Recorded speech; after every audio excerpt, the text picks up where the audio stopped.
Picture a desk covered in elegant paper, a collection of stamps, and a lifetime of secrets waiting to be told. This is the world of Sybil Van Antwerp, a 73-year-old retired lawyer who believes her life has entered its winter season, a quiet time of endings and reflection. She thinks her story is almost over, but a few unexpected letters are about to prove her wrong.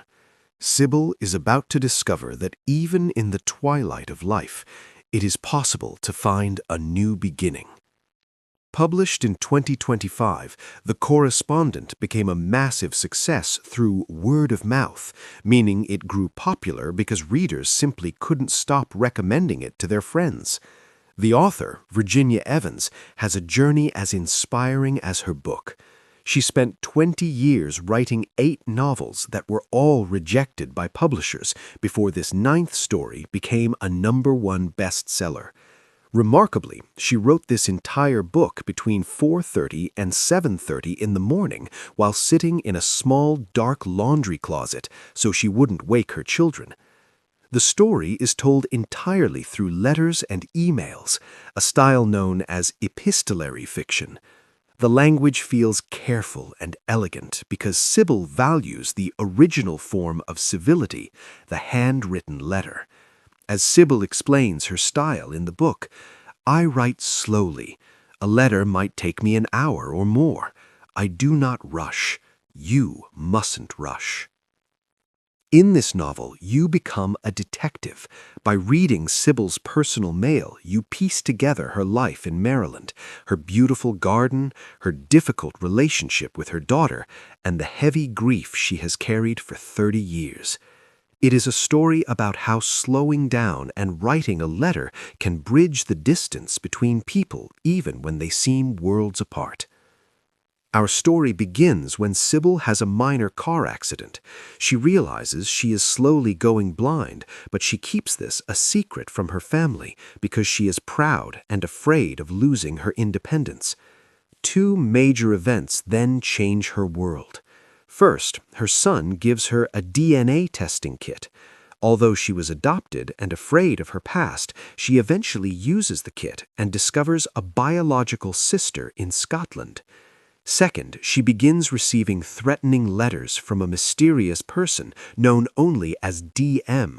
This forces Sybil to look back at her career in the law courts and face a professional mistake she made long ago.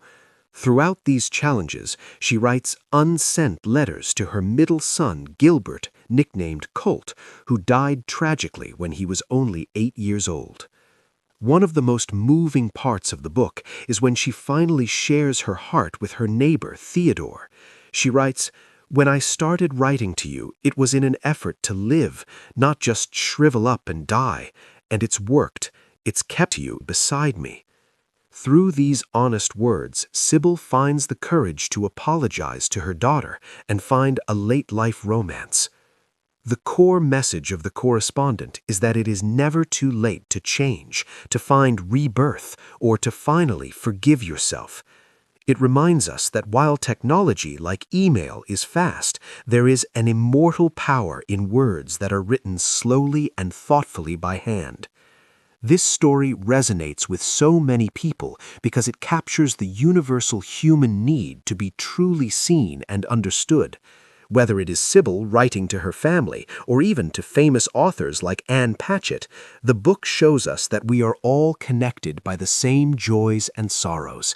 It teaches us that righting our emotional wrongs is the only way to find true peace. Sybil's life eventually becomes a completed puzzle. She finds her family, settles her past, and realizes her small life of letters was actually a magnificent work of art. She passes away peacefully at her desk, leaving behind a legacy of connection and courage. As you finish this book, you may feel like picking up a pen yourself to reach out to someone you love. After all, as Sybil reminds us, words are the bridges we build to reach one another. Thanks for listening to Books Simply. If you enjoyed it, feel free to like, subscribe, and share it with someone who loves books.